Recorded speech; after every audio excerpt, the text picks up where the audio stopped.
degree than other people, because if it was simply just a question of choice distributed according to intensities of preference, then we'd find on some issues some people were engaging, on other issues other people were engaging, but there would be no systematic pattern to non-engagement. Well, as you might have guessed, I wouldn't have made that ridiculous statement unless I had some evidence that told me that that was completely wrong, and that inequalities in participation are significant, and therefore, in my opinion, apathy is as much constructed as it is a choice. This is some data which I think hints at the scale of unengagement that people might have in their heads. It's one of the rare surveys that asks people not only what they had done, but what they might do. And as you can see, there's a whole range of political acts there. But what's interesting is when you get down to the more substantial acts, like attending a political meeting, or taking part in a demonstration, or forming a group of like-minded people, the gap between what people have actually done and then what they might think about doing is substantial. What that tells me, I think, is that there is a potential there for engagement, there is a potential there for participation, which is not yet being delivered on. And the evidence on inequality, well, this just comes from the European Social Survey, so it's from across the whole, I think it was 24 that were involved in this tranche of the European Social Survey, and all we did is ran income levels against various forms of political activity. You really don't need to study the data in detail. You can just see the same trend, which is lower income levels tend to lead to lower levels of participation, higher income levels tend to lead to higher levels of participation. It's a very strong pattern. There's no particular doubt that it's an important and powerful pattern as well. Here's another cut on the whole thing, which is just from UK data, and this is from the Ipsos Mori survey done for the Hansard Society, which takes social grades A and B, which are the professional and managerial classes, and contrasts social grades D and E, which are from, I suppose, the manual or the working classes, and just look at the differences that exist there across a whole series of measures. They're incredibly strong, and in many ways much stronger than some of the other differences between men and women, and between what you might describe as the white population and the British minority ethnic communities. So there are significant differences, and at the level of activism, for example, if you're an AB kind of person, you're 5 times more likely to be counted as a political activist compared to a DE person. But I think that there are some other interesting distinctions. Those of you that have got very good eyesight will have noticed that men have 63% knowledge of politics compared to women at 43% of knowledge, but as the more detailed work went on to prove, this was simply because men were more boastful about the knowledge that they had. Again, not a major insight.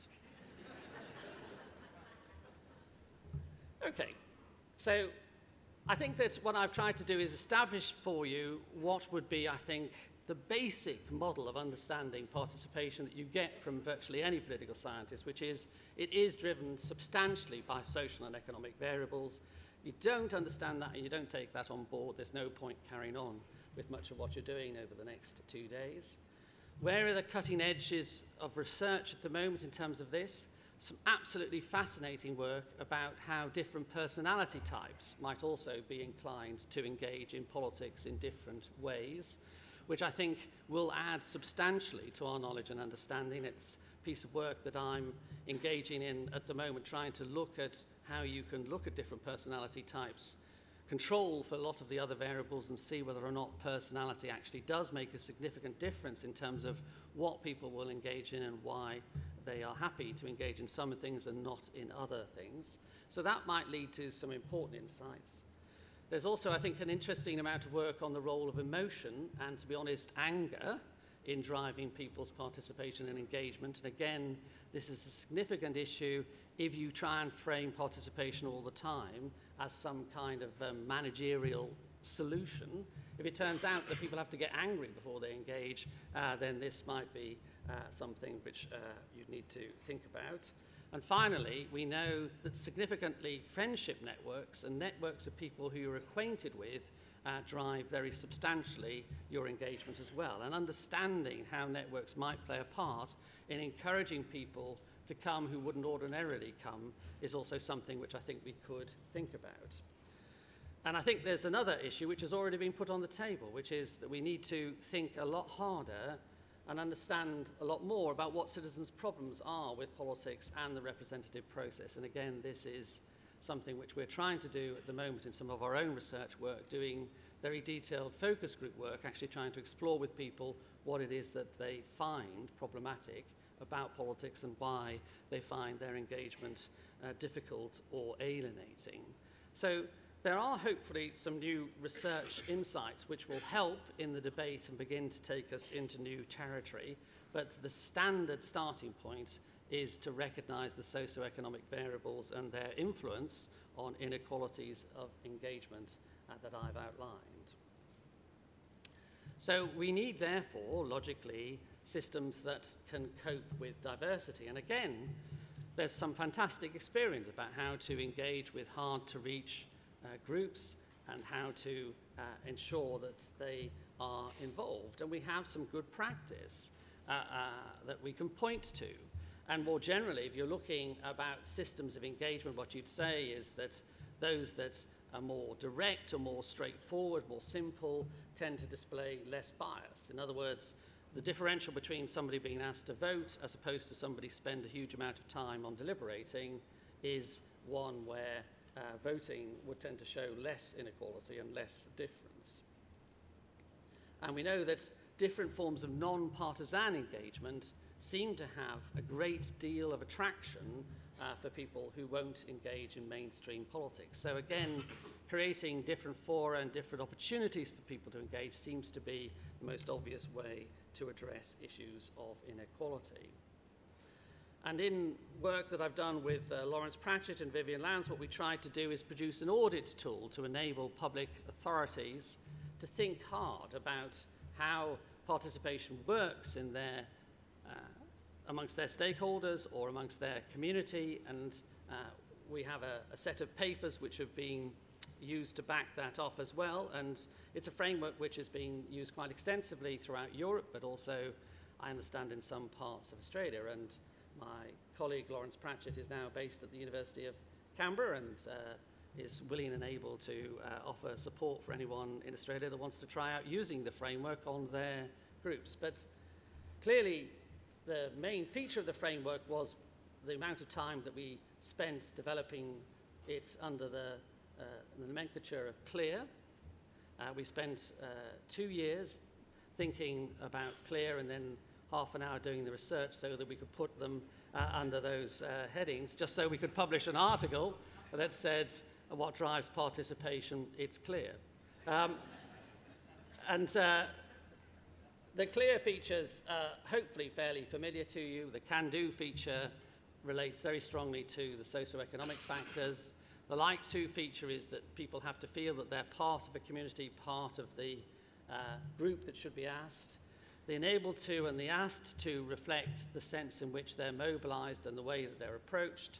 And then, of course, crucially, if we're going to make participation work, then people have to be responded to as well. And the CLEAR framework, I think, is a useful one for just testing who is engaged, who isn't engaged, and what are the factors that drive disengagement or engagement in the stakeholders or the communities that you're dealing with. But we've got a new piece of work that I want to just quickly talk about as well in terms of framing interventions. And we've placed that under the broad headings of nudge and think. And nudge is about how you might be able to approach people in terms of framing information as social cues so as to help them do positive things for themselves and society. And think captures a whole kind of other tradition of approaching citizens through much more deliberative and collective forms of engagement. We think some combination of nudge and think could make a real difference in terms of encouraging engagement. Obviously, we partly created the idea of nudge and think so we could yet again go for another NAF title. So in the book that is just about to come out, we've got the excellent title of Nudge, Nudge, Think, Think. And the book is published by Bloomsbury Academic, and we are the beneficiaries of the great Harry Potter, because Bloomsbury made so much money out of the people who bought Harry Potter that they've developed this whole system of academic publishing where the books are available for download free to everyone. So we're delighted by that, and I think the book comes out in August and you should be able to download it. I'll just quickly go through, but I will speed up because the book's available and hopefully you can have a look at the main arguments. But what we tried to do was test some of these interventions, that is both nudge interventions and think interventions, using randomized controlled trials. So trying to really develop the most rigorous test that you could possibly imagine for these forms of intervention. And the nudge approach is based on a lot of insights from behavioral science, particularly from behavioral psychology, about how it is that people actually really approach decision-making in a not fully rational manner, but they take a lot of cognitive cues and a lot of social cues in order to enable them to make decisions. The approach then assumes that people are relatively smart decision makers, that they can, though, they be shift in their behavior by the way you package information and social messages to them. So if you give them rapid feedback, or if you give them social information about what others are doing, or you encourage them to make a pledge, you can change their behavior. And what we did is design a whole series of interventions to test those. And what we found was almost all of our nudges worked. So there is definitely something in nudge and definitely something in the insights that come from behavioral science in terms of approaching people in a slightly different way and taking on board the way in which they take decisions themselves leads to, I think, better outcomes. There are some normative challenges involved in nudge because in some ways nudge involves a sense in which there's a kind of slight element of trickery in nudge, in that you're partly trying to persuade people to do things without telling them fully what's going on. But I think that the evidence suggests that there's something in it there. In terms of think, as well as our own work, what we've discovered in the work that I've been doing with my colleague Graham Smith is a whole series of other sources. There's this excellent publication that's just come out from the Bertelsmann Foundation called Vitalizing Democracy Through Participation. Brilliant stuff, because what they did was case studies of examples of participation and engagement throughout the world, and provide really fantastic material there. There are two key websites. My colleague Graham Smith is involved with people from Harvard and other universities too in developing the equivalent of a Wikipedia for those interested in participation. I'm sincerely hoping that these slides are going to be made available to you at some point in the future.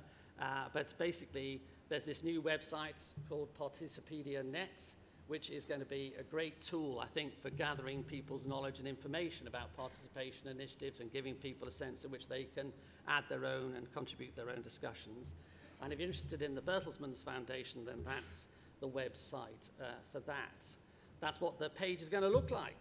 Graham asked me to show you that. I don't know why, but he did say, will you please show that page? So there you are. If you ever meet Graham Smith from Southampton, will you just tell him that Gerry did, in fact, show that page for him? Okay. The final thing in terms of new forms of engagement is just to get my quick reflections on the issue of web-driven answers. It seems to me that there can be no answer without the internet. If we look around, it seems to have an enormous capacity for rapid mobilization and influence. It's clearly part of the way in which citizens are doing things, and its big attraction is it can massively lower barriers to engagement. Just put two cautionary remarks in about the internet. One is it can be spectacularly divisive, and there are real problems in creating it in a more deliberative form. So one of the experiments we did was trying to do a large online experiment, and we did get substantial participation. So we had over 6,000 people engaged in an online discussion about